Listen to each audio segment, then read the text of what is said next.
de tomografía de su lado derecho y una de resonancia de su lado izquierdo, en el cual vemos cómo empieza a pasar el medio de contraste y vamos a estar evaluando cómo aumenta el reforzamiento o cómo se cae la señal en la secuencia de percusión por resonancia magnética. En resonancia ocupamos secuencias muy rápidas o de ecoplanar que nos permite identificar estos cambios en la intensidad de señal. Entonces, ¿cómo se hacen los estudios de percusión? Los estudios de percusión lo que vamos a hacer es llevar un registro de diferentes zonas en los cuales vamos a tener que marcar mediante un rol las estructuras vasculares que están presentando reforzamiento para obtener una curva como esta que les estoy presentando aquí. Como esta curva. Esta es una curva normal. Para nosotros poder determinar que mi estudio de percusión es adecuado o es útil, siempre necesitamos obtener una curva lo más parecida a esta. Esta es una curva ideal en la cual vemos cómo empezamos a aplicar el medio de contraste por una vía periférica. Todavía tenemos aquí sangre sin cambio en sus valores de atenuación o intensidad de señal, y aquí vemos cómo se empiezan a incrementar los valores de atenuación. Pasado un tiempo, vamos a empezar a notar cómo existe un lavado del medio de contraste y estos valores de atenuación empiezan a disminuir.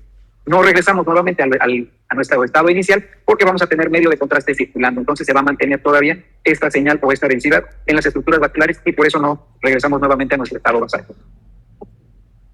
En resonancia la curva es prácticamente la misma, nada más que diré en mi pueblo es al revés volteado. ¿Por qué? Porque aquí lo que vamos a medir son los diferentes cambios en la intensidad de señal de la imagen que hace el medio de contraste exógeno en resonancia. Entonces, la intensidad de señal se va a caer o va a disminuir. Pero prácticamente vamos a tener una curva de la misma morfología, únicamente que en sentido inverso. Y aquí les muestro las dos curvas, una curva de un estudio de percusión por tomografía y una curva de percusión por resonancia magnética. Entonces, prácticamente estamos viendo que la evaluación de la caída o los cambios en la intensidad de señal que vamos a observar son prácticamente los mismos. Ahora, estos movimientos, este cambio en el flujo que vamos a observar, se van a medir en unidades de volumen o de masa. Como lo que estamos estudiando es el parénquima cerebral, se va a medir en gramos de tejido cerebral. Y dependiendo del parámetro que vayamos a evaluar, si ya ocupamos hacerlo en una unidad de tiempo, se agregará el mililitro por minuto. ¿Cuáles son los parámetros principales que vamos a evaluar? El volumen sanguíneo cerebral, el flujo sanguíneo cerebral, el tiempo de tránsito medio y el tiempo pico. ¿En qué consiste cada uno? El volumen sanguíneo cerebral, prácticamente tenemos que pensar en el cerebro como si fuera una esponja. Entonces, si nosotros exprimimos esa esponja, es la cantidad de sangre que va a contener esos 100 gramos de tejido cerebral en mililitros. Y el flujo sanguíneo cerebral va a ser la cantidad de sangre que va a atravesar esa esponja en un minuto. Entonces, aquí en el flujo sanguíneo cerebral, el valor o las unidades que vamos a medir van a ser mililitros de sangre en 100 gramos de tejido por minuto. Existen diferentes regiones anatómicas en el parénquima cerebral, los cuales van a tener también diferentes valores de perfusión. ¿Cuáles son las áreas que tienen que estar con una mayor perfusión? Pues obviamente las áreas donde van a estar localizadas los cuerpos neuronales, como son la corteza y los ganglios. Ahora, aparte, también es importante evaluar dentro de mis curvas de perfusión y dentro de mis mapas que vamos a mostrar un poco más adelante, es que la relación o la evaluación de los diferentes flujos o de las diferentes regiones siempre se debe de hacer en la manera de lo posible de manera comparativa, porque no es lo mismo un paciente de 40 años que tiene una vida sedentaria, que se la pasa interpretando estudios de resonancia o de tomografía 8 horas al día, a alguien que tiene una vida sana en la cual puede salir a correr, hacer ejercicio, tiene una adecuada alimentación. Entonces, por eso siempre es indispensable que la evaluación del estudio de perfusión se pueda realizar, digamos, en la manera de lo posible, siempre de manera comparativa con el lado contralateral.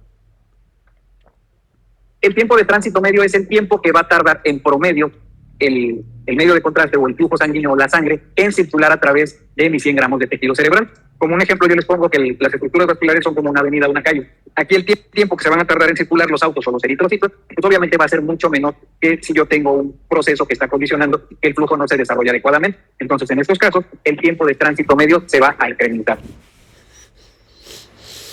Y el tiempo pico a lo que se refiere es únicamente al valor que vamos a obtener desde que yo empecé a aplicar el medio de contraste o a estimular mis eritrocitos, y estos van a alcanzar su valor máximo ya sea de incremento en la señal, de incremento en las densidades o en la disminución de su valor de intensidad. Entonces, ¿qué es lo que vamos a necesitar de manera básica para hacer un estudio de perfusión, ya sea por tomografía o por resonancia? Necesitamos aplicar un medio de contraste exógeno o una estimulación de eritrocitos de manera pronta que van a condicionar que tengamos cambios transitorios en el parénquima cerebral. Este es el principio básico. Generalmente los protocolos indican que el flujo o el caudal al cual debemos aplicar un medio de contraste debe de ser de 5 mililitros por segundo. Aquí también algunos proveedores recomiendan volúmenes de 100 mililitros, pero yo de manera particular hago volúmenes más pequeños en tomografía, sobre todo para no radiar tanto al paciente y tener completamente las diferentes fases de mi curva, desde que entre el contraste hasta que se elimine. Entonces, por lo regular, uso caudales altos de 5 a 6 mililitros y volúmenes de 40 o 50 mililitros por segundo. Perdón, de 50 mililitros a un caudal de 5 o 6 mililitros por segundo. Y ya obteniendo estos cambios o esta aplicación del medio de contraste, entonces sí, podemos hacer una medición y obtener mis diferentes curvas. Y a partir de esas curvas voy a tener los diferentes valores de perfusión que vamos a observar. Como ya lo hemos mencionado, el volumen sanguíneo cerebral, el flujo sanguíneo cerebral, el tiempo de tránsito medio y el tiempo pico. Entonces, ¿qué es lo que vamos a observar en estas diferentes etapas? Ya mencionamos que vamos a ver las diferentes caídas en la intensidad de señal de manera progresiva paulatina. ¿Qué es lo que vamos a ver? En este punto empezamos a ver el incremento del medio de contraste o el registro de la zona que voy a estudiar, la salida del medio de contraste y la terminación de mi registro de mi secuencia de resonancia. Entonces, dentro de mi curva vamos a tener diferentes parámetros. Este parámetro que vamos a ver, que va a ser la línea desde donde empieza el medio de contraste hasta donde alcanza su punto máximo de concentración, va a ser el flujo sanguíneo cerebral. Entonces, entre más larga sea esta curva o esta línea, mayor va a ser la cantidad del flujo o la velocidad del flujo sanguíneo cerebral. Mi siguiente parámetro va a ser el parámetro que vamos a tener desde que yo empecé con el inicio de mi medio de contraste hasta que alcanza sus concentraciones máximas. Entonces, por ende, este va a ser mi tiempo pico. La curva que se va a formar desde el momento en el que yo empiezo a aplicar el medio de contraste hasta que finaliza o sale de la circulación, va a ser mi volumen sanguíneo cerebral. Y ya por último, la curva que me va a marcar desde el inicio que empieza el medio de contraste a entrar en el sistema ya que sale, va a ser mi tiempo de tránsito.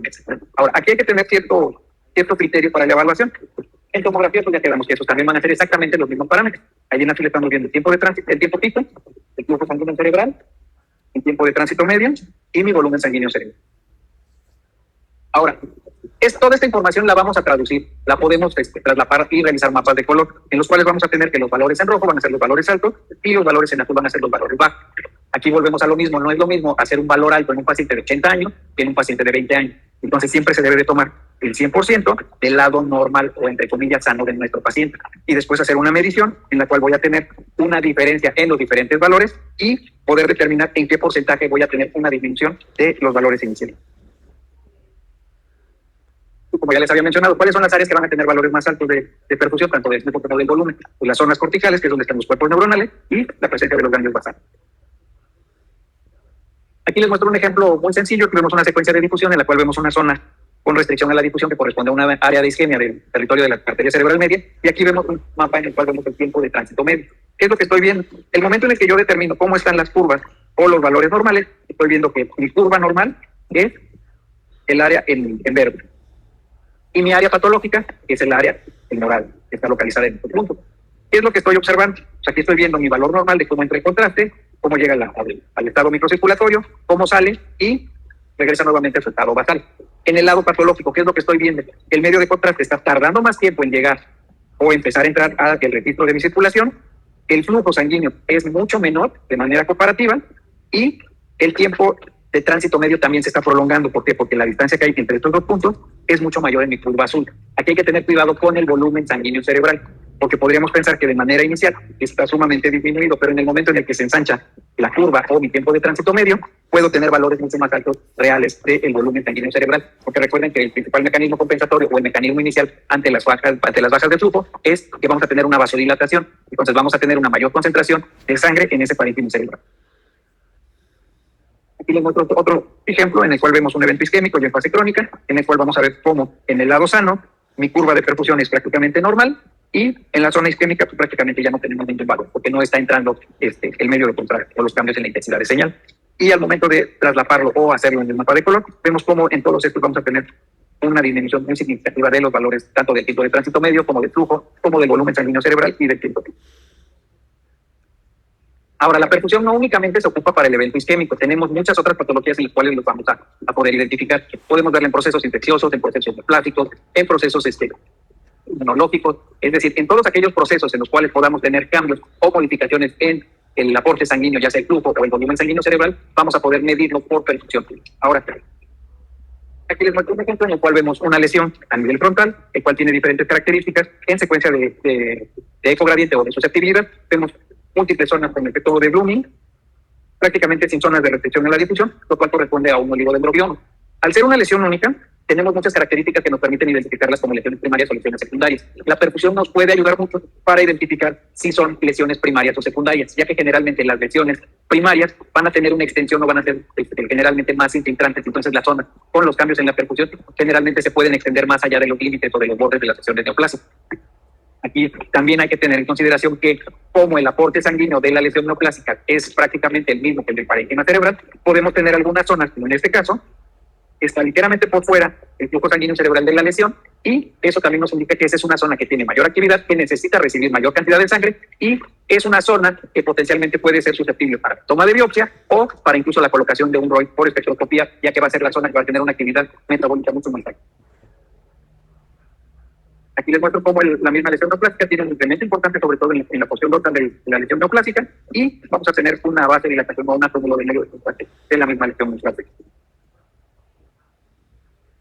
En lesiones metastásicas, si logran identificar, vemos cómo tenemos aquí el importante edema vasogénico que caracteriza las lesiones metastásicas, la localización a nivel de la unión de sustancia gris y sustancia blanca, y vemos cómo prácticamente todas las lesiones están confinadas únicamente a los bordes o a los límites de la lesión neoplástica. Entonces, eso también nos puede ayudar o nos puede orientar a saber si es una lesión primaria o una lesión secundaria. Ya para prácticamente terminar, este es digamos, el ejemplo más clásico o más útil de la perfusión que vamos a tener o el más difundido.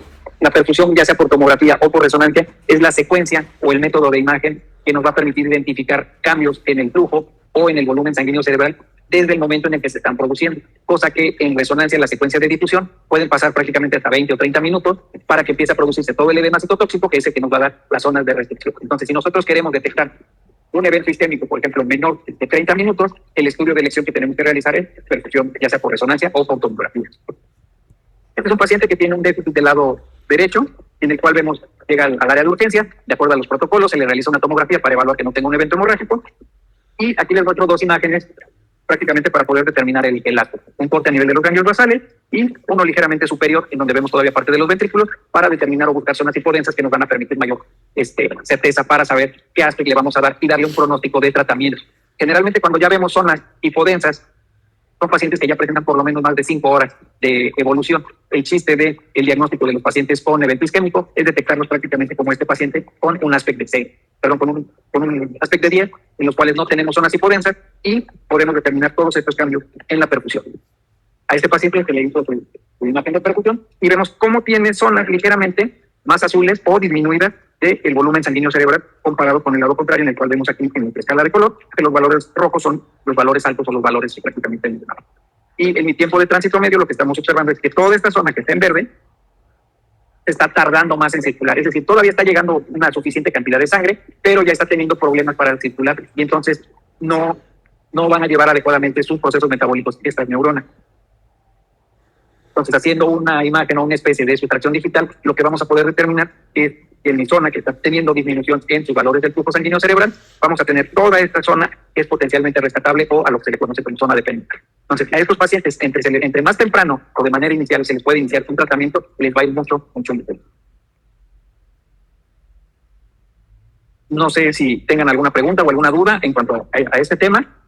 Es un tema realmente, no es tan complejo, tan complicado hacer perfusión, porque muchas veces ese es el gran temor de que no sabemos. Hay que empezar a hacer perfusiones. Obviamente al principio vamos a tener muchos errores, vamos a tener varias alteraciones porque inyectamos mal el contraste, no se realizó la adquisición, el paciente se movió, pero los invito a que apliquen este método de imagen que les va a dar mucha utilidad.